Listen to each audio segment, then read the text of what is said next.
기본적인 그 선지자로서의 그런 어떤 사역과 그리고 특징을 우리가 함께 좀 살펴볼 필요가 있습니다. 자, 우리가 성경을 보게 되면 이 엘리야는 긴 가뭄에도 불구하고 하나님의 약속을 끝까지 믿으면서 견뎌낼 만큼 인내심이 강한 사람이었습니다. 우리가 고난의 때를 맞이할 때 인내해야 된다는 거 참 중요하지 않습니까? 공부도 인내가 필요하고 돈 버는 일도 인내가 필요하고 운동하는 일도 인내가 필요하고 사실 인내가 좋은 결과를 가져오는 거예요. 더군다나 고통스러운 일들을 만날 때 인내하지 못하고 쉽게 포기해버린다고 한다면 그 누가 우리의 삶을 대신할 수가 없는 것이죠. 그래서 무엇보다 3년 반이라고 하는 그 긴 시간 동안 그 기근과 가뭄 속에서 끝까지 하나님이 하실 일들을 바라보면서 인내하고 그리고 결국 기도로서 비를 내리게 한 하나님의 사람이 바로 누구예요? 엘리야다라고 하는 것이죠. 그리고 또 우리가 성경을 보면 자신을 공개한 사르밧 과부의 아들이 죽었을 때 그를 살리고자 혼신을 다할 만큼 의리 있고 뜨거운 사랑을 지닌 기도의 사람이 역시 또 엘리야였습니다. 그래서 이 엘리야에 대한 이야기는 열왕기상 오늘 우리가 본문을 읽었는데 17장부터 18장, 19장 요 부분에 여러 이야기들이 다 담겨 있는 겁니다. 또 열왕기상 18장을 보면 아방에게 나아가서 이스라엘 기근이 왕의 죄가임을 지적하고 책망할 만큼 용기 있고 또 하나님께 철저히 순종한 사람이 바로 엘리야였습니다. 사실 선지자라 하더라도 왕 앞에 나아가서 왕을 칭찬하는 것도 아니고 지금 이 가뭄으로 고생하고 어려움을 겪는 이유가 왕 때문에 그렇다라고 하는 이 어떤 가뭄의 어떤 원인을 왕의 죄가로 지적하고 왕 앞에 선다라고 하는 것은 죽음을 각오하는 일 아니겠습니까? 이거는 대단히 어려운 일이라고 하는 사실을 우리가 생각해 볼 수 있죠. 또 열왕기상 18장에 보면 혼자서도 이방의 바알과 아세라 선지자 850명과 갈멜 산상에서 싸울 만큼 담대하고 강한 믿음의 사람, 그가 바로 엘리야였던 것입니다. 또 우리가 시작에 보게 되면 신약 성경에서 기도의 모본으로 기록될 만큼 이 엘리야는 기도의 사람이었다는 사실을 성경이 또 증거를 합니다. 또 이세벨을 피해서 호렙산으로 도피했을 때 낙담하여 하나님께 원망한 것을 볼 때 인간적인 나약함도 지닌 자, 그가 바로 엘리야가 되는 것입니다.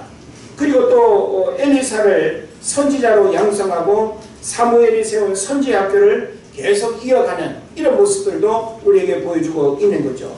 또 열왕기하 2장 11절을 보면 죽지 않고 승천한 구약의 두 인물 중에 하나. 그래서 엘리야와 그 다음에 에녹이라고 하는 그 두 인물은 모든 인간은 다 죽음을 경험할 수밖에 없는데 죽음을 경험하지 않고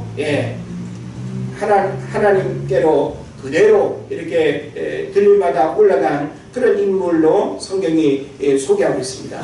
자, 이와 같이 우리는 엘리야라고 하는 한 인물이 선지자로 부름받아서 하나님 앞에 그리고 또 이스라엘 그 백성들에게 어떤 역할을 했는가라고 하는 사실을 우리가 살펴보면서 역시 평범한 인물은 아니었다라고 하는 사실을 알게 되죠. 그리고 선지자라 하더라도 엘리야는 불의 사자라고 별명이 붙을 만큼 대단히 아주 열정적이고 그리고 또 아주 불의를 이렇게 참지 못하는 그런 또 믿음의 사람이기도 했던 것입니다. 자, 그런데 이런 엘리야의 치명적인 연약함과 실수가 보여지고 있다라고 하는 사실이죠. 그래서 열왕기상 19장 1절 4절 우리가 오늘 본문을 읽은 앞의 내용을 보게 되면 이제 갈멜 산상에서 이 왕과 또 왕비 이세벨이 배후에서 지지하고 또 믿는 그 이방신이 되겠죠. 그래서 바알과 아세라 선지자들 850대 1로 이 엘리야가 하나님 살아계심의 역사와 그 놀라운 증거를 드러내므로 인해서 바로 이 850명이 그냥 이렇게 단칼에 다 죽임을 당하는 그런 일들이 일어났던 겁니다.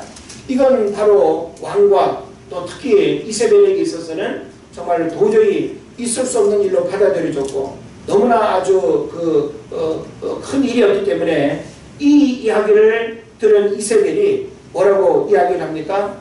오늘 850명의 이 선지자를 죽인 것처럼 하루가 지난 내일 너의 목숨도 위태로울 것이다 라고 하는 이야기를 듣게 되는 것이죠. 그래서 이세벨이 죽이려 하자 나약해져서 호렙산으로 도망가는 그런 엘리야를 우리가 만나게 됩니다.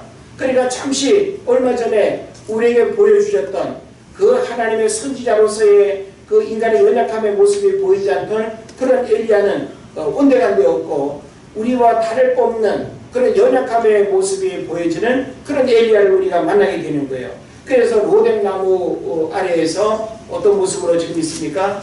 죽기를 구하고 그리고 아주 그 심각한 어떤 우울증과 삶의 의욕, 무기력 가운데 지금 머물러 있는 그런 이제 엘리야를 만나게 되는 것입니다.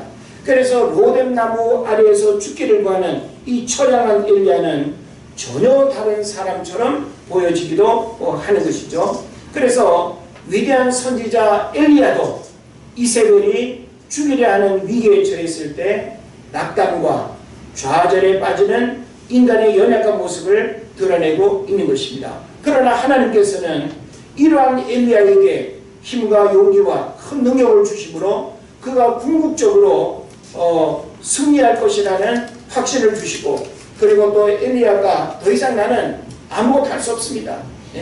이제 내 목숨이 위태롭고 그 엄청난 힘과 권세를 가진 이세벨이 나를 죽인다고 하는데 이제 나는 하나님을 위해서 아무것도 할 수 없습니다라고 하는 이런 절망적인 모습을 보여주고 있다라고 하는 것이죠.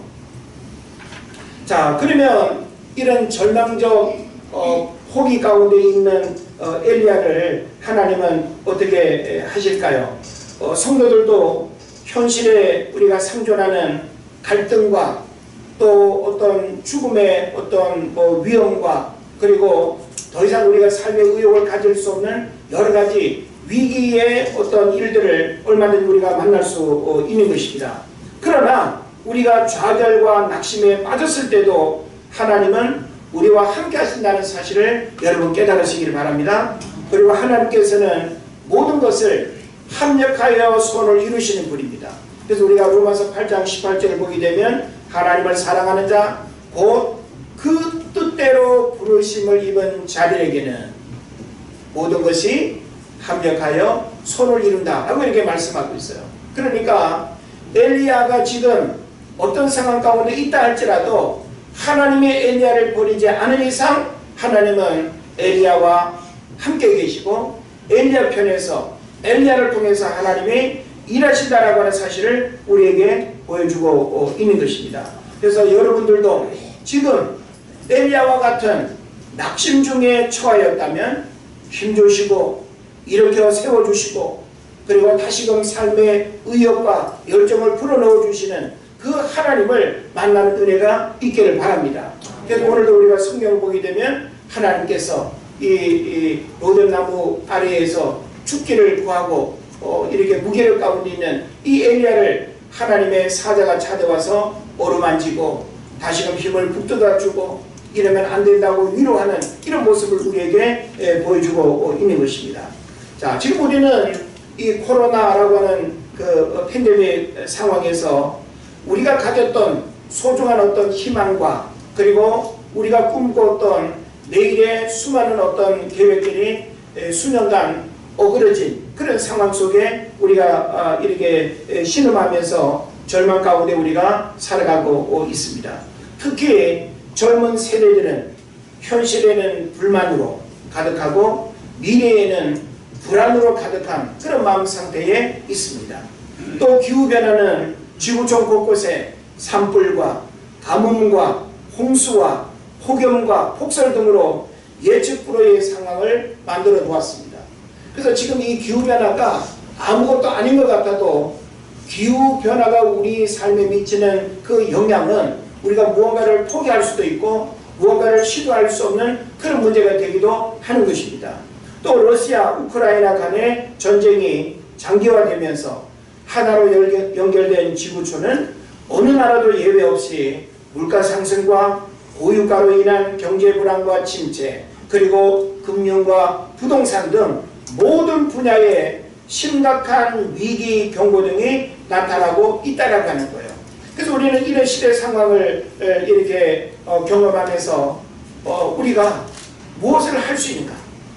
우리가 무언가를 할 수 있다고 생각하는 그런 어떤 마음들이 무너져 있는 이런 현실 속에서 우리가 어떤 마음을 가져야 되겠는가라고 하는 거예요.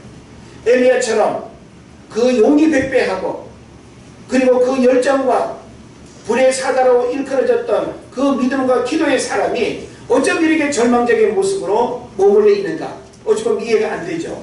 그럼에도 불구하고 이런 엘리야를 통해서 오늘 이 시대의 상황은 우리에게 무엇을 말해주는가 하면 그래도 할 일이 있다는 거예요. 예?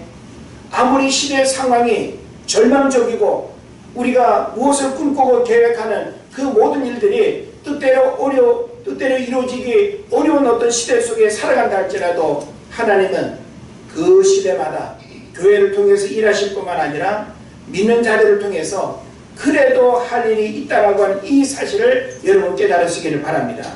그래서 우리는 자칫 내가 이런 시대 상황 속에서 무엇을 내가 자신할 수 있는가? 우리가 가지고 있었던 그 자신감을 우리가 또 내려놓으려고 하기도 합니다. 또 수많은 계획과 꿈을 어떻게 펼칠 수 있는가? 라고 하면서 다 부질없는 짓이야 라고 이렇게 마음을 먹기도 합니다. 또 지금 여러분이 하고 있는 전공과 또 공부가 미래를 제대로 준비하는 그런 공부인지 자괴감이 들기도 하는 것이죠.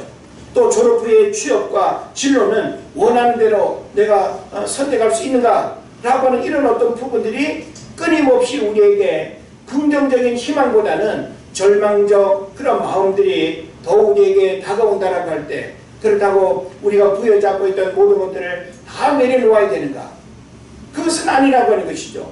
그러면서 우리는 어떤 시대 상황 속에 우리가 살아간다 할지라도 그래도 할 일이 있을 뿐만 아니라 그래도 하나님이 우리를 버리고 포기하지 않는 이상 우리는 그 하나님을 바라보고 그 하나님을 의지하면서 그 하나님이 하실 일들을 여러분이 믿음으로 바라봐야 될 줄로 믿습니다. 그 어떤 장담도 할 수 없는 현실 속에서 신앙생활을 하는 우리들도 과연 우리의 믿음 생활이 이 수많은 현실적 장애물을 극복하고 하나님의 뜻을 이루며 살아갈 수 있겠는가에 대한 신앙적 회의감마저 우리에게 들기도 합니다. 그래서 현실은 현실인데 이 현실을 우리가 극복하고 현실을 우리가 이겨낼 수 있는 그 힘이 신앙에 있어야 되는데 신앙마저 우리가 힘을 잃어버리게 되면 현실의 사면 초과와 같은 문제들은 극복하기가 어렵다라고 하는 겁니다. 자, 그러면 이런 어떤 문제들에 대해서 성경은 우리에게 어떤 가르침을 줄까요? 이사야서 55장에 보게 되면 하나님께서 우리에게 어떤 말씀을 하시는가 하면 내 생각은 너희 생각과 다르다. 내 길은 너희 길과 다르다.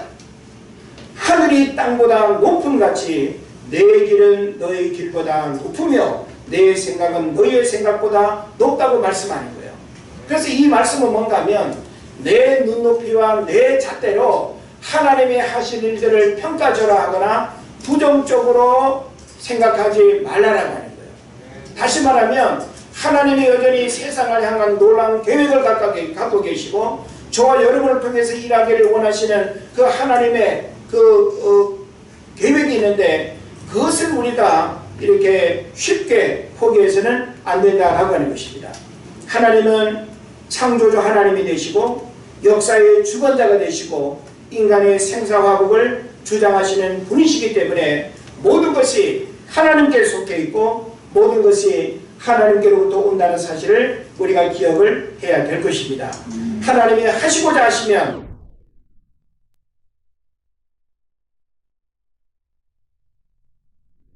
불가능이 없고 무에서 유를 창조하는 일들이 오늘날 이 시대 가운데도 믿는 자들을 통해서 그리고 믿음으로 그 하나님을 바라보는 자들에게 이와 같은 일들은 오늘날도 일어난다라고 하는 사실을 깨달으시기를 바랍니다. 하나님이 우리를 버리지 않으시는 한 그래도 할 일이 있습니다. 하나님이 우리를 버리면 우리가 무엇을 하겠다라고 하는 것도 의미가 없지만 하나님이 우리의 생명을 거두어가고 우리가 더 이상 아무것도 할 수 없는 지경으로 하나님이 만들어 놓으면 우리는 아무것도 못하는 거예요. 그래서 하나님 우리에게 할 수 있는 기회와 건강과 우리에게 모든 상황을 하나님이 주셨다고 한다면 우리들 스스로가 하나님보다 앞서서 포기해서는 안 된다라고 하는 사실이죠. 그래서 하나님의 일은 우리가 선택하거나 내려놓는 것이 아닙니다. 하나님은 우리를 도구로 사용하시고 그리고 때로는 우리를 고쳐 쓰시고 채워 쓰시고 다듬어서 쓰시고 새롭게 해서 우리를 사용하시는 분입니다. 그래서 우리가 엘리야를 보게 되면 엘리야는 너무나 다른 모습을 우리에게 보여주고 있죠. 어쩌면 엘리야에게서 이런 모습이 나타날 수 있는지 이해할 수 없는 그런 부분들이 분명히 있습니다. 그럼에도 불구하고 엘리야 더 이상 안 되겠네. 너 X야. 너 이제 폐기 처분이야. 이렇게 하지 않으셨다는 거예요.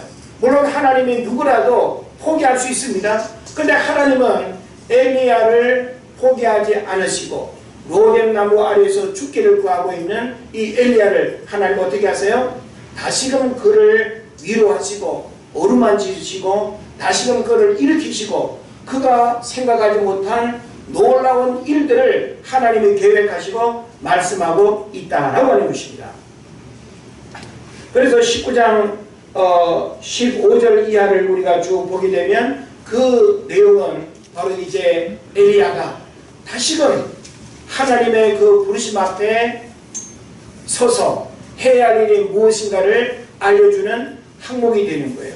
그리고 또 우리가 이 19장 몇 절이죠? 마지막 그 18절에 보게 되면 내가 이스라엘 가운데에 몇 명을 남겨뒀어요? 7,000명을 남기리니 다 바알에게 무릎을 꿇지 아니하고 다 바알에게 입맞추지 아니한 자라고 말씀하고 있습니다. 이 엘리야는 로뎀나무 아래에서 죽기를 구할 때 나만 혼자 남았다고 한탄했어요. 하나님 뭡니까? 나만 지금 죽게 생겼고 나만 지금 홀로 남아서 이 어려운 상황을 내가 지금 대항해야 된다는 거 나는 못합니다. 그래서 현실의 상황을 바라보고 바로 영적인 무기력과 그리고 또 더 이상 아무것도 할 수 없다라고 하는 그런 또 이 무력증에 사로잡혔지만 하나님은 아니다. 너가 알지 못하는 7,000명을 하나님이 남겨뒀다라고 하는 이 사실을 우리에게 보여주는 거예요. 그러니까 우리는 우리가 알지 못하는 하나님의 크고 놀라운 그 계획을 너무나 쉽게 우리가 단정하거나 우리의 짧은 소견으로 하나님의 계획을 우리가 평가절하해서는 안 된다라고 하는 사실을 여러분 깨달으시기를 바랍니다. 자, 그래서 하나님은 오늘 우리의 삶 가운데도 우리가 더 이상 하나님 앞에 아무것도 할 수 없다고 생각할 때 그래? 너가 그럼 할 수 없으면 못하는 거지. 이렇게 우리를 버리는 것이 아니라 우리가 하나님 앞에 할 수 없다고 이야기를 해도 하나님이 하시고자 하면 우리의 모든 연약함의 문제들을 하나님이 극복하고 하나님이 다듬으시고 우리를 새롭게 해서 하나님의 일꾼으로 사용하신다라고 하는 것입니다. 우리는 젊은 날 인생의 멋진 설계를 하고 행복 플랜을 세우고 성공 스토리를 꿈꾸는 때가 있었죠. 그런데 어느 날 마음에 품었던 생각을 접어버리고 꿈도 포기하고 계획도 수정하고 목표를 낮추는 일들이 찾아옵니다. 왜 이런 일들이 찾아올까요? 우리 한때는 멋진 인생의 계획을 갖고 있었죠. 내 인생의 40대, 50대, 60대 내가 무엇을 하리라 꿈꿨던 그 원대한 꿈들이 우리에게 있지 않았습니까? 그런데 어느 날 우리가 과거에 가졌던 그 멋진 계획과 생각들이 어디론가 다 사라지고 우리가 과거를 한탄하고 자신의 어떤 신세를 또 안타까워하면서 절망하는 그런 경우들이 많이 있습니다. 왜 이런 문제들이 생길까요? 사람들은 나이와 건강과 재정과 학력과 또 현실적 상황 앞에서 한없이 약해지고 더 이상 무언가를 할 수 없다고 이렇게 단념하는 경우들이 많습니다. 우리가 젊으면 젊음이 무기가 되고 젊음의 그 열정이 무언가 할 수 있는 가능성을 우리에게 보여주죠. 근데 젊은 세월을 우리가 호성 세월 그냥 해버리고 나이 들어서 무언가를 하고자 할 때 공부도 더 이상 할 수 없고 일도 할 수 없고 기술도 배울 수 없고, 그래서 우리는 나이로 우리 자신의 삶을 자포자기할 때가 많아요. 내가 지금 이 나이에 뭘 하랴, 내가 이 나이에 이거 배워서 뭐 하랴, 그러면서 얼마든지 할 수 있는데도 불구하고 우리는 육신의 세상적인 나이로 우리 스스로가 무언가를 할 수 있다, 할 수 없다를 평가하는 경우들이 많이 있습니다. 제가 어느 책을 보니까 일본 사람들이 나이 세는 방법이 있다고 합니다. 일본은 우리나라보다 초고령화 시대를 살아가고 있습니다. 초고령화 시대라고 하는 말은 뭔가 하면 65세 이상이 인구 비례로 20% 이상이 넘어가면 초고령화 시대예요. 근데 우리나라는 지금 한 17%, 아직 그까지는 아닙니다만은 우리나라도 지금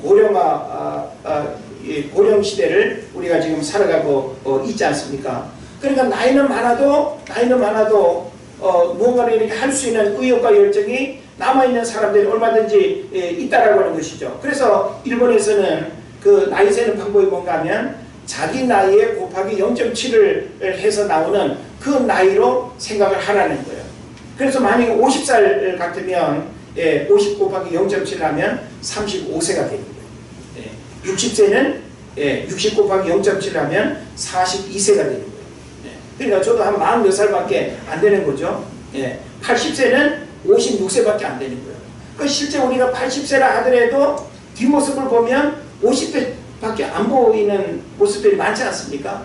그러니까 우리가 나이로 이제 내가 이 나이에 뭘 하랴라고 이렇게 자포자기하는 것이 아니라 이 나이임에도 불구하고 우리의 실제 건강 나이, 그리고 또 우리 내면의 어떤 열정과 의지가 갈렙처럼 85세임에도 불구하고 이 산지를 내게 달라고 이야기할 수 있는 이런 용기백배한 믿음의 사람이 될 수 있다라고 하는 것입니다. 그래서 우리는 이런 나이뿐만이 아니라 건강도 마찬가지예요. 우리는 조금만 아프면 교회 봉사도 헌신도 돈 버는 일도 나 못해. 아니 뭐 놀고 어디 뭐 먹고 하는 일들은 그렇게 하면서도 우리가 하나님을 위해서 또 혹은 더 좋은 일을 위해서 하는 일은 우리는 건강 따지면서 쉽게 포기하는 경우들이 많이 있죠. 그 외에도 우리는 현실적인 이런 여러 가지 어떤 문제들 앞에서 할 수 있음에도 불구하고 해야 되는데도 불구하고 못한다고 안 된다고 우리가 자포자기하는 경우들이 너무나 많이 있다는 거예요. 그래서 이와 같은 조건과 이유는 하나님 앞에 어떤 장애물도 어떤 문제도 되지 않는다는 사실을 우리가 알아야 되는 것입니다. 예를 들면 하나님 앞에 나 아무것도 못해요. 나 지금 마음이 무너져가지고 나 아무것도 못해요. 불과 그냥 하루 전까지만 해도 그 용기백배하던 엘리야가 마음이 무너지니까 아무것도 못한다고 죽기를 구하는 이런 모습을 사실 우리가 이해하기 분명히 어렵습니다. 그러나 하나님은 무너진 마음을 어떻게 했어요? 방치하지 않으시고 무너진 마음을 위로하시고 무너진 마음을 일으켜서 다시금 그가 해야 할 일이 무엇인가를 보게 하셨고, 그가 알지 못하는 남겨둔 7,000명이 있다라고 하는 이 놀라운 사실도 하나님이 알려주시는 거예요. 그러니까 우리는 우리의 좁은 소견으로 하나님의 계획을 우리가 미리 예단하면 안 되는 것입니다. 우리는 우리의 어떤 현실적인 문제 앞에서 하나님이 하실 그 크고 위대한 능력을 우리들 스스로가 평가절하해서는 안 된다라고 하는 사실을 여러분 깨달으시기를 바랍니다. 그래서 이 나이에도 무엇이든지 할 수 있고, 이 건강에도 무엇이든지 할 수 있고, 이런 형편에도 내가 무엇이든지 할 수 있다라고 하는 이런 신앙 고백과 이런 믿음을 가질 때 하나님은 여러분을 더 위대한 하나님의 일꾼으로 사용하실 줄로 믿습니다. 프랑스의 문호인 빅토르 위고는 이렇게 말합니다. 미래는 여러 가지 이름을 갖고 있다. 약한 자들에게는 불가능이고 겁 많은 자들에게는 미지이고 용기 있는 자들에게는 기회이다. 이렇게 말했어요. 그래서 저는 이 말을 이렇게 들으면서 추가해서 덧붙이고 싶은 표현이 있었습니다. 미래는 우리 신앙인에게는 하나님의 약속이 감추어진 축복의 날이다. 이렇게 말하고 싶어요. 예? 자, 우리는 미래의 일들이 사람마다 어떤 마음 상태를 가지고 있느냐에 따라서 미래라고 하는 그 날들은 누군가에게는 기회가 되기도 하고 누군가에게는 불가능이기도 하고 누군가에게는 미지이기도 하지만 우리 그리스도인에게 있어서 미래라고 하는 것은 하나님이 약속하신 축복의 날일 뿐만 아니라 우리가 마음껏 하나님을 위해서 일할 수 있는 영광의 날이라고 하는 사실을 여러분 깨달으시기를 바랍니다. 그래서 결코 무관심으로 버려두거나 방치할 수 없는 시간이 미래의 시간이고 도전과 그 열정의 그런 기회의 시간이 바로 우리에게 주어지는 그런 또 축복의 시간이 될 것입니다. 우리 이런 말이 있죠. 사람의 마지막은 하나님이 일하시는 시작이다 라고 하는 말이 있습니다. 엘리야가 모든 것을 절망하고 신음할 때 하나님의 계획은 포기되거나 수정되지 않았습니다.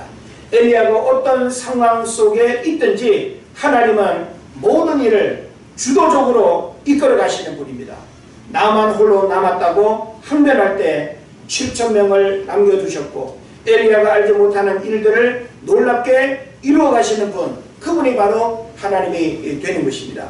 우리가 성경의 여러 인물들을 특히 보게 되면 모세는 하나님이 이스라엘의 지도자로 부르시고 이렇게 세우실 때 주여 기다렸습니다. 제가 한번 해보겠습니다. 그랬나요? 아니에요. 모세는 하나님이 부르실 때 나는 입이 뻣뻣해가지고 말도 잘 못하고 나는 그런 지도자로 나는 이렇게 쓰임받을 자격이 못 됩니다. 부정적으로 하나님의 부르심 앞에 대단히 소극적이었어요. 그러나 모세처럼 못한다고 해도 하나님이 능력의 지팡이를 들려주시고 하나님이 모세를 들어 사용하면 하나님이 이 모세를 통해서 위대한 민족의 지도자로 삼으신다는 사실을 깨달으시기를 바랍니다. 또 우리가 이사야를 보십시오. 이사야도 자신을 부정하고 그리고 나는 하나님 앞에 쓰임받을 수 없다고 그렇게 이야기했지만 하나님이 하시겠다 하면 누구라도 하나님이 들어 사용하는 거예요. 오늘날 우리가 하나님 앞에 쓰임받는 일꾼이 되는 거 여러분 어떤 자격이 있습니까?